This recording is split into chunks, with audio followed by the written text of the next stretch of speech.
السلام عليكم ورحمة الله وبركاته. ازيكم حبايبي؟ عاملين ايه؟ معاكم مطبخ اكلة سما، بناكل كله بيتي وسهل ولذيذ. والنهاردة باذن الله هنعمل مع بعض الكوردون بلو بطريقة بسيطة وسهلة ولذيذ جدا جدا. يلا نعمل مع بعض تتبيلة الكوردون بلو ونشوف هنعمله ازاي بكل تكاته وبأبسط طريقة ممكن تعمليها في البيت. عندنا نص كيلو بانيه تخين شوية بالشكل ده كده. انا ما بقاش جايباه رقيق قوي، بجيبه تخين شويه بالطريقه دي. عندي كمان البهارات بتاعتنا: معلقه ونص ملح، معلقه فلفل اسمر، معلقه بابريكا، معلقه كمون، معلقه توم باودر، معلقه بصل باودر، وكمان معلقه بهارات فراخ، وعندي ربع معلقه سكر. دي البهارات بتاعتنا اللي هنتبل بيها الفراخ. بس قبل ما نتبل الفراخ هنعمل اول حاجة دلوقتي. يلا نشوف طريقتنا في تتبيل الفراخ وهنعملها ازاي. اول حاجة هعملها يا حبايبي وان انا هجيب كيس بالطريقة ديت، وكمان هجيب شريحة الفراخ بتاعتنا، واجيب كمان كيس عليها، وهدق بالمدق كده بالراحة علشان انسجة الفراخ كلها تتفتح وتشرب من التتبيله، وتبقى عندنا الفراخ بتاعتنا رقيقه. ندق عليها بالراحه كده، نفردها بس من غير ما تتقطع.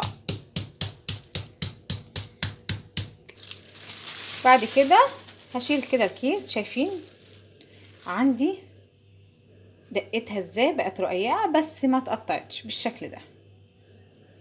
احطها في طبق، وهعمل كمان بقيت الكميه اللي عندي بنفس الطريقه. ودي كمان تاني واحدة عملتها. شايفين ما شاء الله. هعمل كمان واحدة، هفضل كده لحد ما اخلص عندي الكمية بتاعتي كلها. ودي الفراخ بتاعتنا حبايبي الكوردون بلو. بعد ما عملناها بالطريقة ديت هنيجي بقى عشان نتبلها. بسم الله الرحمن الرحيم. نحط كده على كل شريحة تتبيلة بالشكل ده. نجيب التانية كده، نحط عليها التتبيلة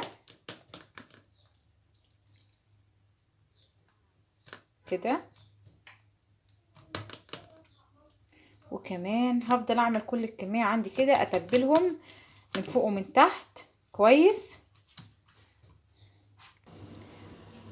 بعد ما حطيت عليهم التتبيله كده يا حبايبي وسبتهم كده بالشكل ده في التتبيله، هسيبهم بقى في التلاجة نص ساعة في التتبيله عشان الفراخ تشرب التتبيله ويبقى طعمها حلو كده ومبهره. هسيبها نص ساعة وبعد كده هقول لكم نعمل ايه. ودي الفراخ بتاعتنا يا حبايبي بعد نص ساعة. شرايح الكوردون بلو بعد ما سبتها نص ساعة في التتبيلة بالطريقة دي. هنيجي بقى للخطوة اللي بعد كده، وهي انا عندي رومي مدخن او تركو مدخن شرايح، وعندي كمان شرايح جبنة شيدر من بتاعة السندوتشات هنعملها بيها الفراخ. هجيب كده كيس. بسم الله الرحمن الرحيم. وهجيب شريحة الفراخ بالطريقة دي كده، وبعدين هاخد شريحة جبنة وكمان شريحة الترك المدخن او الرومي المدخن. مش هلفها كده، انا هلفها بقى هلف الرومي. احط الاول الرومي وبعد كده الجبنة وهلفها كويس مع بعض كده رول بالطريقة دي كده، عشان عندي لما الجبنة تسيح تسيح كويس وكمان الفراخ عندي تستوي. لكن انا لو لفيت الرول على بعضه كده الفراخ عندي اللي جوه مش هتستوي. انا بقى هلف الرول كده بتاع الفراخ واقفل من الجناب كده بالطريقه دي. بسم الله الرحمن الرحيم. اللهم صل وسلم وزد وبارك على سيدنا محمد عليه افضل الصلاه والسلام. بالشكل ده كده حاول ان انا اقفله كويس بالطريقه دي. وكده بقى عندي كده كوردون بلو لفيته بالشكل ده. هجيب طبق احطه. هعمل كمان معاكم واحده تانية. بسم الله الرحمن الرحيم. اجيب الشريحة بالطريقة دي، وبعدين هجيب الرومي المدخن وهحط الجبنة بالطريقة دي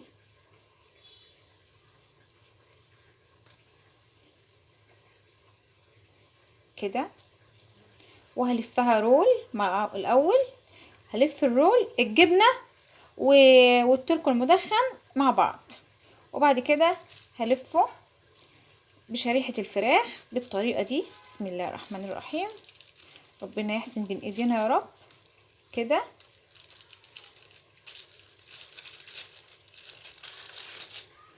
بالطريقة دي هعمل الكمية بتاعتي كلها، وبعدين هندخلها التلاجة. وبعد ما خلصت الكمية بالشكل ده يا حبايبي، لفيت كده الكوردون بلو عندي بالطريقة دي كده. هدخله بقى الفريزر لمدة نص ساعة بس، يرتاح بس نص ساعة ويتماسك مع بعضه، وبعد كده بقى هقول لكم هنعمل ايه.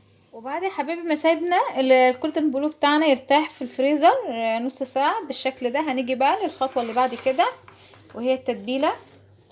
انا عندي كوبايتين بقسماط عليهم ملح وفلفل وبهارات فراخ وقلبتهم كويس مع بعض. عندي كوبايتين دقيق وعليهم معلقتين كبار نشا وملح وفلفل وقلبتهم مع بعض كويس جدا، وكمان 3 بيضات وعليهم ملح وفلفل وقلبتهم كويس جدا كده. هنيجي بقى علشان نتبل الكوردون بلو بتاعنا. بسم الله الرحمن الرحيم. اول حاجة هعملها وهي ان انا هاخد واحدة وهنزلها في الدقيق. بسم الله الرحمن الرحيم بالطريقة دي كده،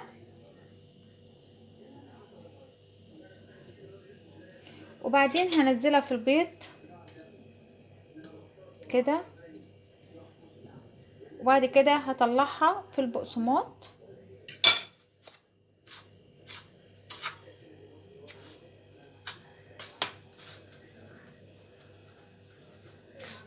بالطريقة دي.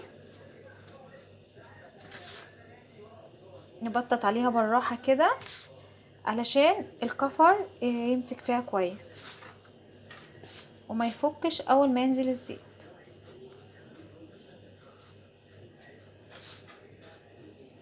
وطبق فاضي وهرص فيه، هعمل كمان واحدة نزلها في الدقيق وبعد كده في البيض،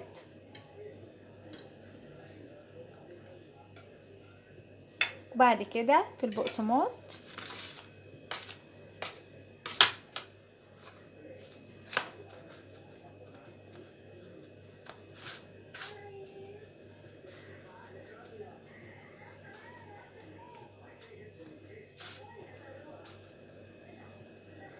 كده.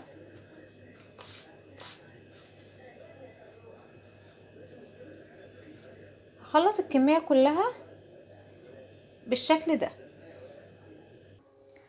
وبكده اكون خلصت الكمية بتاعتي يا حبايبي. هسيبها بقى في الفريزر نص ساعة عشان الكفر يتماسك عليها، نص ساعة مش اكتر.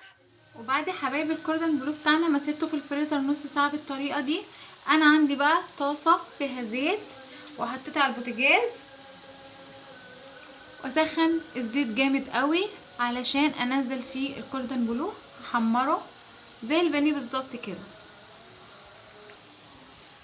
بعد ما الزيت سخن بالطريقه دي يا حبايبي هنزل بقى بسم الله الرحمن الرحيم، اللهم صل وسلم وزد وبارك على سيدنا محمد.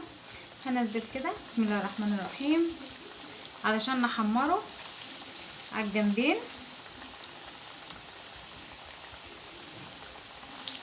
بسم الله، ربنا يحسن بين ايدينا يا رب.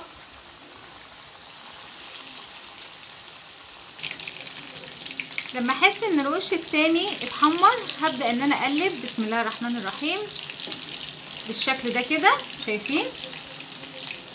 هقلب كده على الوش التاني. النار يا دوبك لا متوسطة ولا عالية، يا دوبك حاجة يعني وسط، واحمره على الوشين بالشكل ده ياخد اللون الذهبي. بالشكل ده يا حبايبي يكون عندي. شايفين بسم الله ما شاء الله اتحمر. هبدأ ان انا اطلعه في الطبق على مناديل او ورقة زبدة بالشكل ده. بسم الله، ربنا يحسن بايدينا يا رب بالطريقة دي. وده يا حبايبي الكوردون بلو بتاعنا بعد ما طلع من الزيت وحمرناه. ريحته جميلة جدا، ريحته حلوة قوي قوي ما شاء الله عليه. يلا نيجي بقى عشان نشوف الكوردون بلو بتاعنا. نفتحه بسم الله الرحمن الرحيم. بسم الله ما شاء الله. شايفين الجبنة سايحة ازاي جوه؟ بسم الله، ربنا يحسن من ايدينا يا رب. ما شاء الله اللحمة مستوية جدا، شايفين؟ ولا الريحة تجنن. ودي كانت وصفة النهاردة يا حبايبي، الكوردون بلو بكل تكاته وبكل حركاته. تقدري تعمليه في البيت بكل سهولة وبكل بساطة. حاجة بسيطة جدا هتسعدي بيها أولادك وأسرتك كلهم. يا رب تكون الوصفة عجبتك، ويا رب تكون قدرت ان انا افيدكم بكل تكاته. كنتم في مطبخ أكلة سما، من أكل كله بيتي وسهل ولذيذ. والسلام عليكم ورحمة الله وبركاته.